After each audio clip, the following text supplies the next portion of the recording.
Assalamualaikum warahmatullahi wabarakatuh. Waalaikumsalam warahmatullahi wabarakatuh.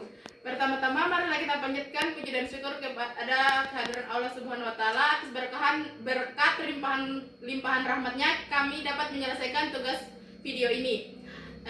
Salawat serta salam tak lupa pula kita haturkan kepada junjungan kita Nabi besar sallallahu alaihi wasallam yang telah membawa kita dari zaman kegelapan menjadi terang benderang seperti sekarang ini. Di sini saya akan memperkenalkan diri saya dan kelompok saya, di mana saya sendiri atas nama Nela dengan NIM 4201023063. Ada pemateri pertama. Perkenalkan, nama saya Usatun Hasana dengan NIM 4201023047. Ada pemateri kedua. Perkenalkan, nama saya Arisatina dengan NIM 4201023021. Ada pemateri ketiga. Perkenalkan, nama saya Nur Sadrianti dengan NIM 4201023033. Ada pemateri keempat. Dan saya Nabila Hasan dengan NIM 4201023071. Baik, itulah tadi anggota kelompok saya.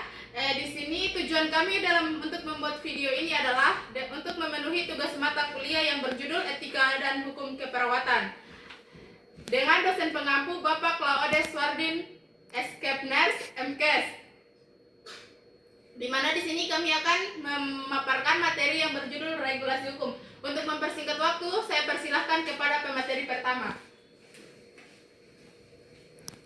Terima kasih moderator telah memberikan saya kesempatan untuk memaparkan materi yang berjudul regulasi hukum. Poin pembahasan yang akan dibahas kali ini adalah yang pertama, perlindungan hukum bagi perawat dan pasien. Yang kedua, menyelesaikan sengketa medis dalam asuhan keperawatan. Yang ketiga, jenis penyelesaian sengketa medis di bidang keperawatan. Keempat, peran mediasi penyelesaian sengketa medis di bidang keperawatan. Yang kelima, prinsip-prinsip mediator dalam sengketa. Dan yang keenam, administrasi berkolaborasi, aspek hukum dan tata kelola. Dan terakhir, implementasi hukum kesehatan pelayanan rumah sakit. Pembahasan pertama itu perlindungan bagi perawat dan pasien. Di dalam pembahasan ini kita membahas 4 poin. Yang pertama, pengertian perlindungan hukum. Hukum adalah kumpulan-kumpulan peraturan-peraturan yang terdiri dari norma dan sanksi. Itu disebut hukum, dan tujuan hukum itu adalah mengadakan ketatatertiban dalam pergaulan manusia sehingga keamanan dan ketertiban terpelihara.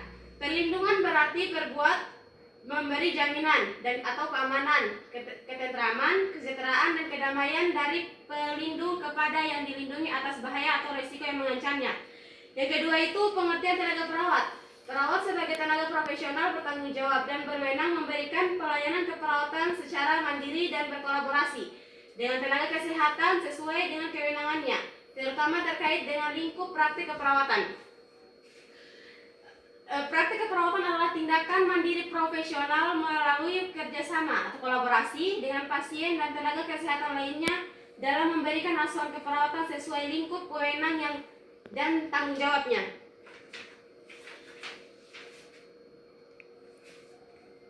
Yang ketiga, ada perlindungan hukum terhadap perawat pada rumah sakit berdasarkan Undang-Undang Nomor 38 Tahun 2014 tentang keperawatan. Tenaga kesehatan memiliki peran penting dalam upaya meningkatkan kualitas pelayanan kesehatan. Sesuai peraturan yang ada, bahwa tenaga kesehatan yang dimaksud yaitu dokter, perawat, bidan, tenaga farmasi, dan lain-lain. Perawat dalam menyelenggarakan praktik keperawatan sesuai dengan pasal 29 angka 1 Undang-Undang Keperawatan. Perawat memiliki tugas sebagai pelaksana asuhan keperawatan, pemberi penyuluhan, dan konseling terhadap pasien melalui penelitian di bidang keperawatan dan melaksanakan tugas berdasarkan pelimpahan wewenang dan sebagai pelaksana tugas dalam keadaan tertentu. Pelimpahan wewenang terkait dengan kesehatan diatur dalam pasal 65 Undang-Undang Nomor 36 Tahun 2014 tentang tenaga kesehatan dan pasal 32 Undang-Undang Nomor 38 Tahun 2014 tentang keperawatan, yang mana dijelaskan bahwa perlimpahan wewenang tenaga medis kepada perawat diberikan hanya secara tertulis, dapat berupa delegatif maupun mandat. Dalam pelimpahan wewenang secara delegatif, tugas yang dilimpahkan disertai dengan pelimpahan tanggung jawab. Dan yang keempat, ada perlindungan hukum perawat dan pasien dalam menyelenggarakan asuhan keperawatan. Perlindungan hukum bagi perawat merupakan hal sangat penting dalam praktik keperawatan, terutama dalam menghadapi risiko hukum yang mungkin timbul akibat pelaksana tindakan medis. Undang-Undang Nomor 38 Tahun 2014 tentang keperawatan memberikan landasan hukum yang jelas bagi perawat agar dapat menjalankan tugasnya secara profesional dan terlindung secara hukum. Undang-undang ini mengatur kewenangan, tanggung jawab, serta hak perawat dalam memberikan asuhan keperawatan. Poin pembahasan kedua yaitu penyelesaian sengketa medis dalam asuhan keperawatan. Penyelesaian sengketa medis saat ini didasarkan kepada ketentuan pasal 66 Undang-Undang Nomor 29 Tahun 2004 tentang praktik kedokteran, pasal 29 Undang-Undang Nomor 36 Tahun 2009 tentang kesehatan, dan pasal 60 huruf F Undang-Undang Nomor 44 Tahun 2009 tentang rumah sakit. Walaupun Undang-Undang Kesehatan dan Undang-Undang Rumah Sakit mewajibkan adanya mediasi, tetapi banyak pasien tidak menggunakan forum ini. Penyelesaian sengketa medis belum memenuhi nilai-nilai keadilan. Penyelesaian hukum terhadap perawat pada rumah sakit berdasarkan Undang-Undang Nomor 38 Tahun 2014 tentang keperawatan.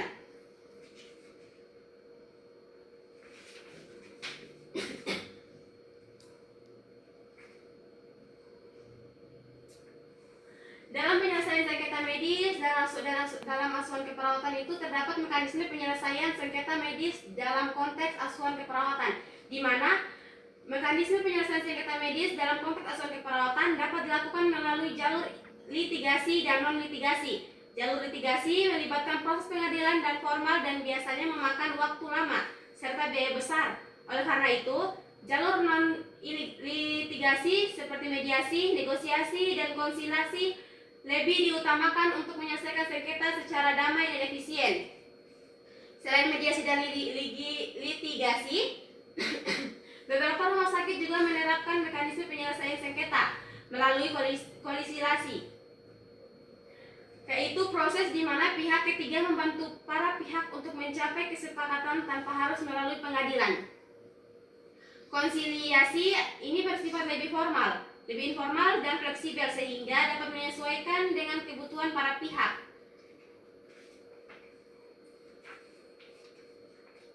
Dalam konteks hukum mengenai sengketa medik dan melibatkan berbagai aspek yang berhubungan dengan hak pasien, kewajiban tenaga medis dan regulasi atau pengaturan yang mengatur mengenai praktik medis.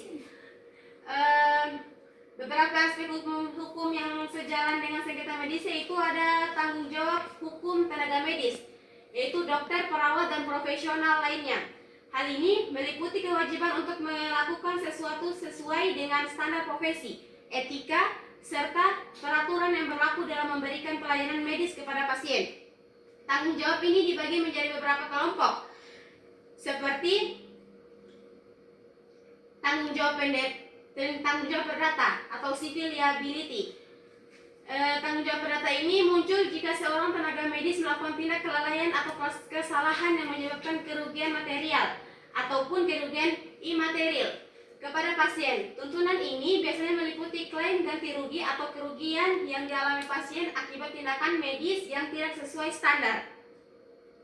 Tanggung jawabnya didasari oleh kelainan atau negligensi, yang kedua malpraktik atau medical malpraktik, dan yang ketiga pelanggaran kontrak hubungan antara pasien dan tenaga medis diatur dalam bentuk kontrak. Yang kedua itu tanggung jawab pidana, atau criminal liability. Tanggung jawab pidana dapat dilihat apabila tenaga medis berbuat sesuatu yang menyebabkan kerugian bersifat serius hingga kelalaian yang fatal. Tanggung jawab pidana ini terdapat beberapa poin. Yang pertama, kelalaian yang mengakibatkan cedera berat atau kematian. Dan yang kedua, malpraktik yang menuju pada pembunuhan atau luka. Dan yang ketiga, pelanggaran peraturan kesehatan. Ketiga, tanggung jawab disipliner. Tenaga medis bertanggung jawab untuk memenuhi semua kode etik profesi dan peraturan organisasi profesi yang berlaku di Indonesia. Profesi medis diatur oleh Konsil Kedokteran Indonesia KKI atau untuk dokter, dan Peraturan Perawat Nasional Indonesia PPNI untuk perawat apabila tenaga medis melanggar etika profesi. Maka sanksi disipliner seperti peringatan, yang kedua pencabutan izin praktik, dan yang ketiga suspensi atau pencabutan lisensi. Mungkin itu saja yang bisa saya paparkan. Saya kembalikan kepada moderator. Baik, itu adalah tadi pemaparan dari pemateri pertama. Selanjutnya saya persilahkan kepada pemateri kedua untuk memaparkan materi.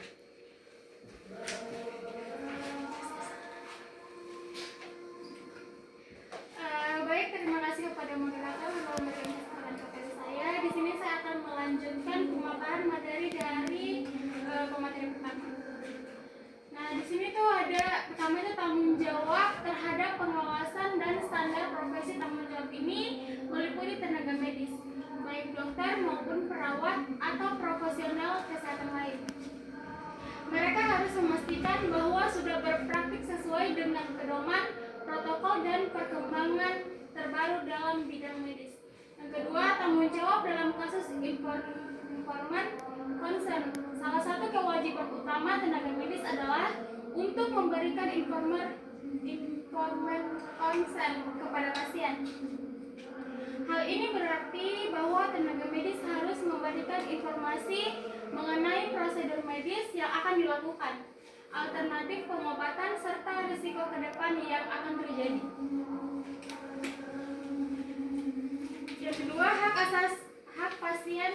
Hak ini memberikan dasar bagi para pasien untuk melindungi diri mereka dari potensi kerugian yang bisa timbul akibat kesalahan medis, pelanggaran hak atau kelalaian tenaga medis. Berikut merupakan hak-hak pasien. Yang pertama, hak untuk mendapatkan informasi. Yang kedua,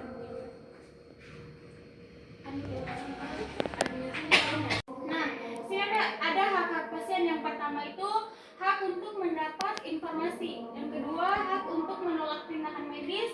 Yang ketiga, hak atas kerahasiaan dan privasi. Yang keempat, hak untuk mendapatkan perawatan yang aman dan berkualitas. Yang kelima, hak untuk mendapatkan perlindungan dari diskriminasi. Yang keenam, hak untuk mendapatkan informasi mengenai biaya pelayanan. Yang ketujuh, hak untuk mendapatkan penyelesaian sengketa. Yang kedelapan, hak untuk mendapatkan perawatan di rumah sakit. Nah, di yang ketiga ini ada perjanjian medis dan kontrak. Jenis perjanjian medis dan kontrak dibagi menjadi tiga. Yang pertama, kontrak implied atau implicit.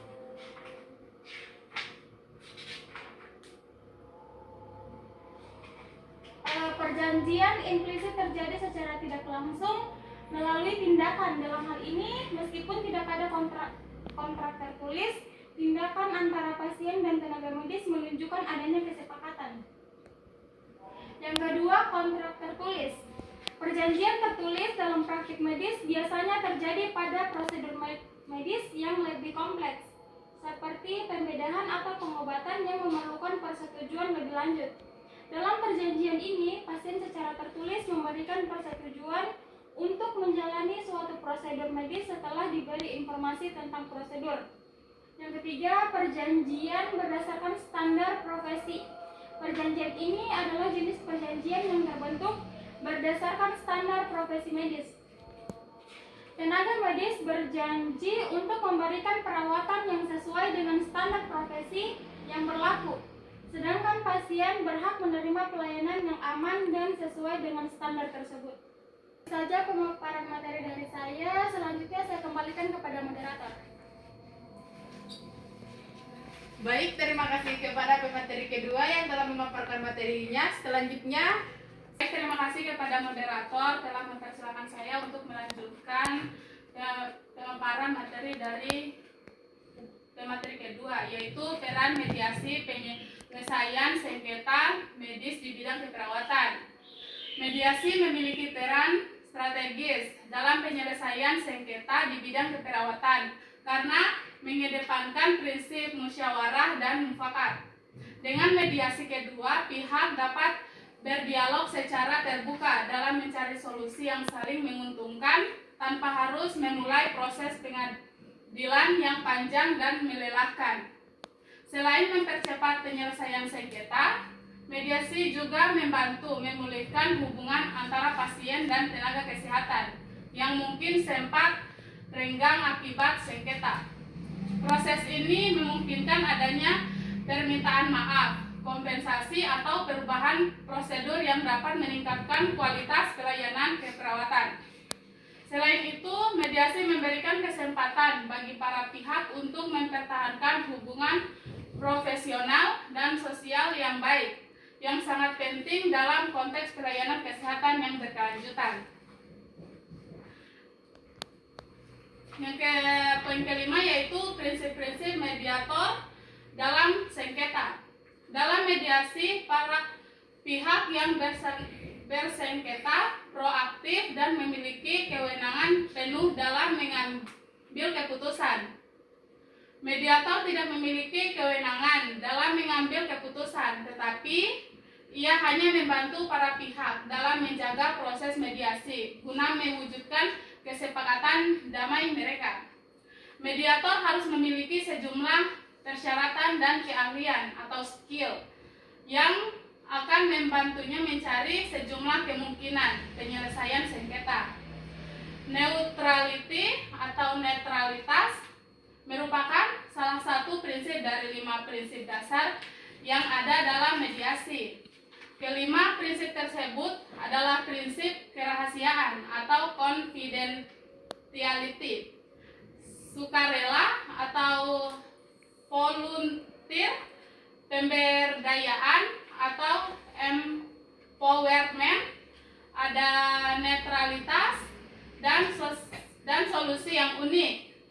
Kelima prinsip tersebut wajib dipahami oleh mediator. Terlebih prinsip neutrality, mediator harus memahaminya secara menyeluruh dan sempurna. Nah, perawat juga berperan sebagai mediator dalam sengketa, harus memegang prinsip netralitas. Artinya tidak boleh memihak kepada salah satu pihak agar proses mediasi berjalan adil dan objektif. Netralitas ini menjadi dasar kepercayaan kedua pihak terhadap mediator.